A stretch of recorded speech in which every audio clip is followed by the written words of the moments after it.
freedom to try. Maintain the freedom to buy. Capital D is it's all under freedom. They're all different forms of freedom, you see. Freedom to try, freedom to buy, freedom to sell, and the freedom to fail. Oh, fail. Who wants to fail? Hey, how about that?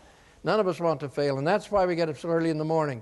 As a little boy, age 8, I used to get up early in the morning, milk cows up in Canada in below zero weather. Why? Because we needed that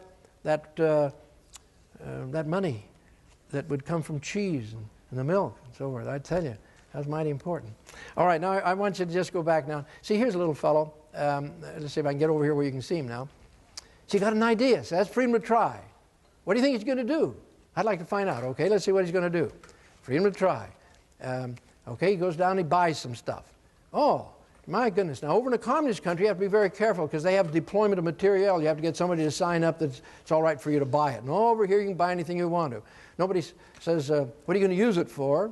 It's legitimate, generally. Just buy whatever you want, all right? What's he going to do? What's he going to build? Oh, he's going to, lemonade stand, huh? My goodness, in the middle of the summer, 25 cents a glass. Boy, is he going to make some money. Yeah, I think that's going to be a big success. That's just great. And he is a success, so he has the freedom to sell, you see. He's doing just fine until, look what happens. Oh, my goodness, what's happened here? Look at that dude over there. Man, you see what he's got over there? You see what's happened here? He got a machine over there. Nobody has to even tend it. Oh, look at all those flavors. Look at all those delicious flavors. Look at that price. Man, 10 cents. All right. Now, is our friend out of business? Yeah. He is, unless he gets a machine that does better. The price is probably about as low as you can get it, I imagine. He might get some different flavors. Got to get something better. Or take his program and go where the other man isn't. See what it does? Freedom to try, buy, sell. Or he has exercised the freedom to fail. Now, I just want to show you what that's done in America. I'm going to give you an example of something you're all familiar with and show you how it happened. You see that little instrument? Okay, that's a ballpoint pen. Now, that came out on the market about 1945. I was with the FBI at the time, and I went down and went across the street and saw a stationery store, and it had a big sign. It said, "Perpetual writing pens here now." Now, if anybody needs a perpetual writing pen, it's an FBI agent, because he has to make his notes in ink. And we used to carry those big Parker pens, great big fat ones. Put them in your pocket. All the time they're leaking. Get all over your underwear, your shirt, make your wife mad. And so I thought a perpetual writing pen would be great. And I went over.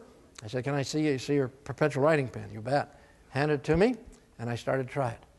Smooth, no blur, no blot. Ooh, that's nice. I said, "Are they really perpetual?" "Well," he said, "we have refills. But they do write a long time, long time." "That's from 3 weeks." "Hey, that's great. How much are they?" $12.95. $12.95. See, that's like $35 or $40 today. And no FBI agent could afford that. And so I broke the 10th commandment and coveted it all over the place, but I put it down. And I went home. But on the way home, I thought, oh my goodness, I have a birthday coming up. My wife's always asking for suggestions on my birthday. And sometimes she splurges on birthdays. So anyway, I mentioned it to her, that there was a perpetual writing pen. She said, "That's nice. Where can I get it?" I told her. She said, "What's the price?" I said, $12.95. "Oh," she said, "use your old one." So I didn't get one. But somebody got one. Notice what they did. Somebody got one, and they took it apart. They took this apart. All right. You see, there's nothing particularly fancy about the barrel. We were already using things like that for automatic pencils. The genius of this thing was that little BB. Boy, it's going to be hard to put in there with a sledge and anvil. Now, you see, you start hand crimping those. You start hand crimping those, you see, then trying it out, then hand crimping it, and trying it out. That's going to be expensive, isn't it? Somebody decides to go to the bank and set up a machine where you can put that into the machine and it'll automatically give you a thousandth of an inch clearance. See, just enough to let it roll, but let it seal up when the pressure's removed. All right? So he gets a machine going, hey, works. Yeah, perfect, we got it. And the ballpoint pen came out for $4.95. That's when all the FBI agents got them. Isn't that great? All right, now what about the man selling them at $12.95? Could he fail now? Boy, could he ever. He sure could. But he went down, he found out about this Skousen machine. And so he went to the bank, got $5 million or whatever, and he set up a whole bank of Skousen machines. So all he had to do was to press a button, and I'll go, ka-choo. And they roll out on a little belt. Girls put them all together. Guess what? $2.98. Oh, my goodness, we bought them too soon. $2.98 for a ballpoint pen. Isn't that great? Now the man at $4.95, he's all upset. He's got to do something about it. Next thing I know, $1.98. Can't believe it. A beautiful $12.95 ballpoint pen for $1.98. Isn't that a good bargain? Now, that's got to be the bottom, though. No, 98 cents. Holy smoke, how can they do that? No, 89 cents. 69 cents. 59 cents. 49 cents. 39 cents. Why, you don't even buy refills anymore. Throw them away when they get dry. But that's got to be the bottom.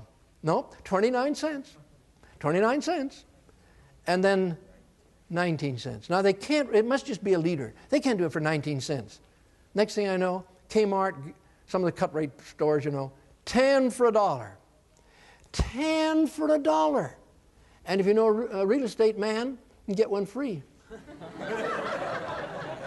Now, remember what Adam Smith said?